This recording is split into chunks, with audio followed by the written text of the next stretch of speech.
Chapter 17, Section 3 discusses two modern systems that are used to classify organisms. We use the Six Kingdoms system or the Three Domain system. Now, the Six Kingdoms system is preferred by taxonomists, which focus mainly on morphology or structure and form in classifying organisms.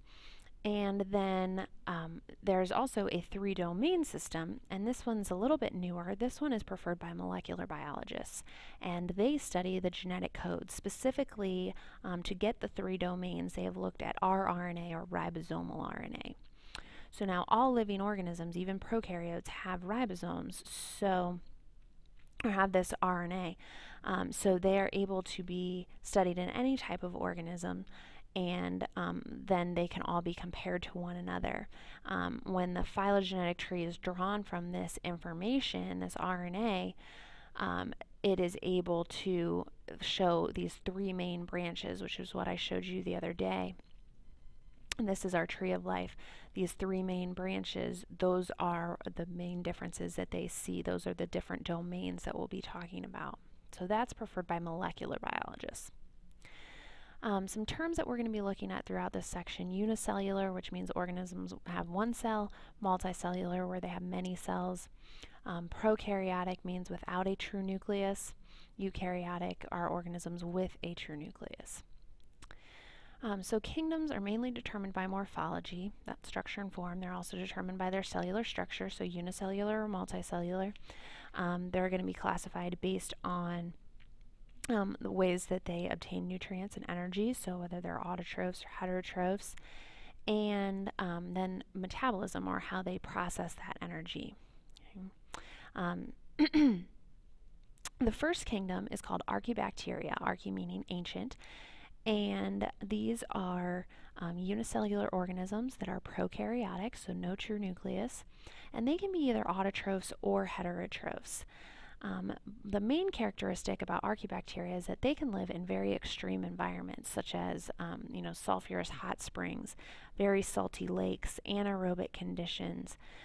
So we think the first organisms that were on Earth were most likely similar or relatives of these archaebacteria, since the environment was under such different extreme conditions than it currently is. The second kingdom is eubacteria, and this is eu meaning true, so these are the true bacteria. They are also unicellular and prokaryotic, and they too can be autotrophs or heterotrophs. These are some of the organisms that we consider to be like germs and common bacteria. The third kingdom is called Protista, and these organisms are eukaryotic. They can be either unicellular or multicellular, and basically this is called the catch-all kingdom. So it's the category for organisms that don't fit into some of the other organisms, into some of the other kingdoms. You've got an amoeba here, you've got kelp, which looks like a plant, but it doesn't have the organization, vascular tissues that true plants have. You've got algae, which generates more than half the world's oxygen, so it's actually a very beneficial protist. But there are many bad protists as well, such as Plasmodium, which is what causes malaria. So there are ones that are helpful to humans and ones that are harmful.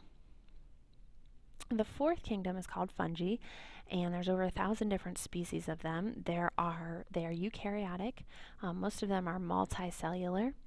And they are heterotrophs. They don't actually go out and ingest their food, but they eat their food the way we would think of eating, but they are decomposers, which means that they absorb their nutrients rather than going out and ingesting them.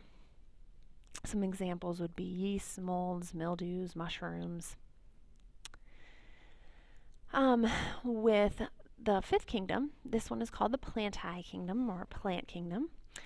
And they are eukaryotes, they are multicellular, and now these ones are autotrophs. So they undergo photosynthesis. And fungi used to be thought of that they were, similar to plants. They kind of look similar, they're immobile, but they're actually, when you look at their RNA, they're actually closely related to animals than they are to plants. And then plants can also be divided up into cone plants or flowering plants. Cone plants are referred to as gymnosperms, and flowering plants are referred to as angiosperms. The sixth kingdom is Animalia, or the animal kingdom. This is the one that we belong to. So we are eukaryotic. These organisms would be multicellular. They would be heterotrophs. And what's mainly different between the plants and the animals then are that we're mobile. So we're able to get up and move and make decisions about where we go, whereas plants kind of get stuck wherever they're planted or wherever the wind blows them or wherever their seeds are carried by animals. So some other animals besides us, fish, insects, reptiles, other types of mammals, dogs, cats, horses, that sort of thing. So in comparing the six kingdoms, the bacteria, Archaebacteria and Eubacteria, are the unicellular prokaryotic ones. Plants, animals, and fungi are multicellular and eukaryotic, and then protists can be eukaryotic and either unicellular or multicellular. The domains are larger than kingdoms. So there are 3 of them, and the kingdoms fit within the domains. So in the domain Archaea fits the kingdom Archaebacteria. In the domain Bacteria fits the kingdom Eubacteria. And then the last domain, Eukarya, these are all the eukaryotes. So plants, animals, fungus, and the protists all belong to the eukarya domain. So when you're reading questions, be careful as to whether they're asking about domains or kingdoms, because their names are different.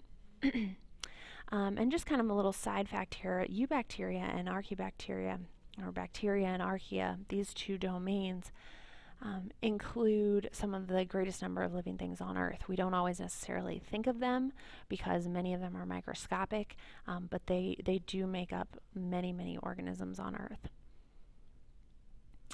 And finally, with the book mentions viruses here, kind of as a note with bacteria, and if you go on to take Bio 2, you'll discuss these in more detail, but mainly viruses are non-living particles that are composed of a nucleic acid and a protein coat. So they can be either RNA-based for their nucleic acid or DNA-based.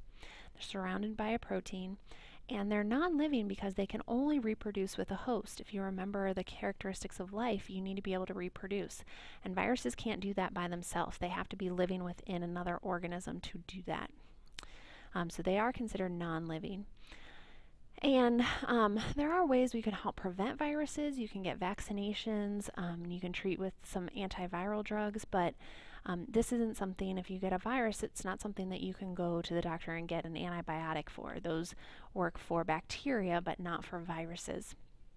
And that's the problem with many viruses, is that you just kind of have to wait for them to go away. There's not a lot of treatments for them.